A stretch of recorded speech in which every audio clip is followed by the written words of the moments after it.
sebuah permata di pedalaman Sabah yang penuh cerita, keindahan dan keunikan. Dan hari ini, kami akan membawa Anda mengenali Tambunan dengan lebih dekat, melihat keindahannya, menyelami budayanya, dan mengenali kisah di sebalik daerah yang istimewa ini. Lokasi pertama kami ialah Batu Gong Tambunan, salah satu batu yang mempunyai kisah dan keunikan tersendiri dalam sejarah masyarakat tempatan.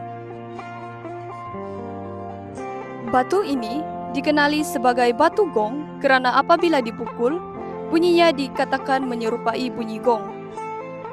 Keunikan ini menjadikan batu tersebut bukan sekadar batu biasa, tetapi sebahagian daripada warisan dan cerita masyarakat Tambunan.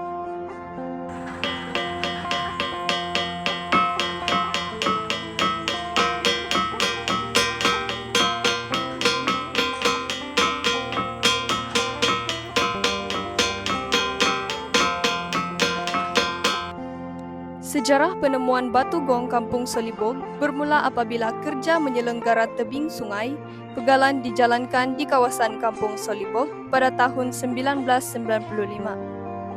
Sekumpulan budak bermain di atas batu tersebut sambil mengetuk-ngetuk batu itu.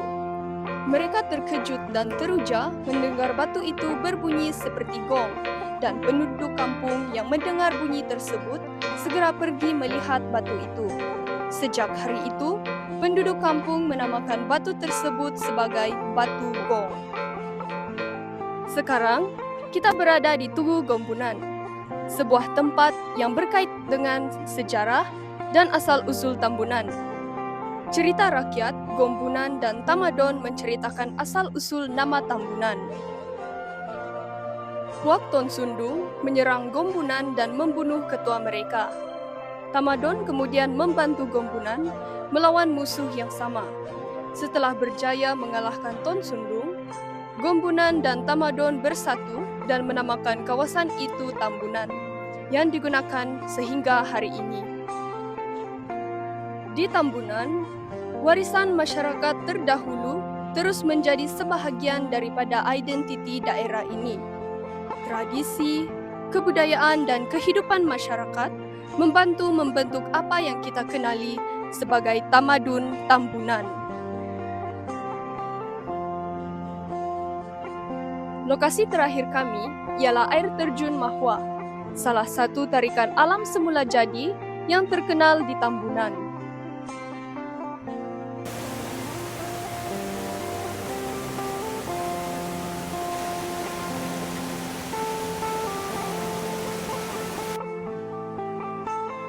Tambunan, sebuah daerah yang bukan hanya indah pada pandangan mata. Di sebalik gunung dan lembah, di sebalik sungai dan hutan, ada manusia yang mewarisi cerita daripada generasi ke generasi. Cerita tentang alam, cerita tentang budaya, cerita tentang kehidupan.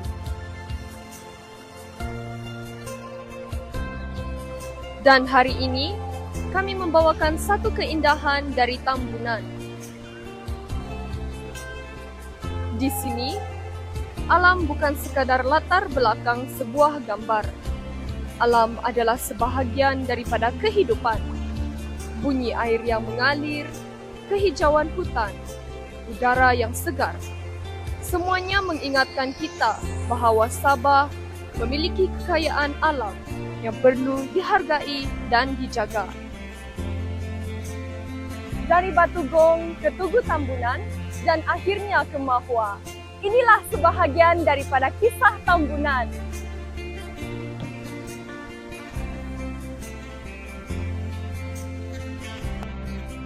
Tambunan bukan sekadar sebuah daerah yang indah. Di sebalik keindahan alamnya, tersimpan sejarah, budaya dan warisan yang sangat bernilai. Sebagai generasi muda, menjadi tanggung jawab kita untuk mengenali, menghargai dan melihara warisan ini supaya kisah Tambunan terus dikenang oleh generasi akan datang.